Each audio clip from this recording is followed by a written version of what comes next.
ಇರೋದು ಅನ್ನುವಂಥ ಮಾತನ್ನು ಗಮನಿಸ್ಕೋತ ಈ ಒಂದು ವಿಶ್ವದ ಅತ್ಯಂತ ಹಳೆಯ ಬೆಟ್ಟಗಳನ್ನು ಖುಲ್ಲಾ ಮಾಡುವುದೇನಪ್ಪ ಅಂತಂದರೆ ಸ್ಪಷ್ಟ ನೇರಾನೇರವಾಗಿ ನಮ್ಮ ಅಭಿವೃದ್ಧಿಯನ್ನು ನಾವು ನಮ್ಮ ಕಾಲ ಮೇಲೆ ವಾಯಿ ಕೊಡ್ಕೊಂಡಂಗೆ ಆಗ್ತದೆ ಅನ್ನೋದ್ರಲ್ಲಿ ಎಲ್ಲ ಮಾತಿಲ್ಲ.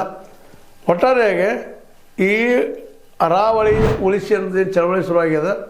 ಈ ಚಳವಳಿ ಇಲ್ಲಿ ಈ ನಾಡಿನ ಪ್ರಾಮಾಣಿಕರು ಯಾರಿದ್ದಾರೆ ಅವರಿಗೆ ಮೂಮೆಂಟ್ ಶುರು ಮಾಡಿದ್ರೆ ಭಾಳ ಯೋಗ್ಯ ಅಂತ. ಯಾಕಂದ್ರೆ ಈಗ ಇರುತ್ತಿರುವಂಥ ಎಲ್ಲ ಅರಾವಳಿ ಉಳಿಸಿ ಮಾಡಿ ಸ್ಟ್ರೈಕ್ ಮಾಡುವಂಥವ್ರು ಯಾವಾದರೂ ಒಂದು ಟೀಕೆ ಟಿಪ್ಪಣಿಗಳಿಗೆ ಆರೋಪಗಳಿಗೆ ಬಲಿಯಾದಂಥವ್ರು ಇದ್ದಾರೆ. ಅದಕ್ಕಾಗಿ ಇದರದ್ದು ಹೊಸ ಮೂಮೆಂಟ್ ಆಗಬೇಕಾಗಿದೆ. ಅದು ಯಂಗ್ ಜನ್ರೇಷನ್ನಿಂದ ಆಗಲೇಬೇಕಾದ್ದು. ಯಾಕಂದ್ರೆ ನಮ್ಮ ಬೆಟ್ಟ ಉಳಿಬೇಕು, ಬೆಟ್ಟಗಳ ಜೊತೆಗೆ ಅಲ್ಲಿ ಖನಿಜ ಪದಾರ್ಥ ಉಳಿಬೇಕು ಅನ್ನೋದು ಸಾಮಾನ್ಯವಾದ ಎಲ್ಲರ ಬೇಡಿಕೆ. ಆ ಬೇಡಿಕೆಗೆ ಎಲ್ಲರೂ ಸ್ಪಂದಿಸ್ತಾರೆ ಅನ್ನೋದು ತಿಳ್ಕೊಂಡು ಇರಲಿ.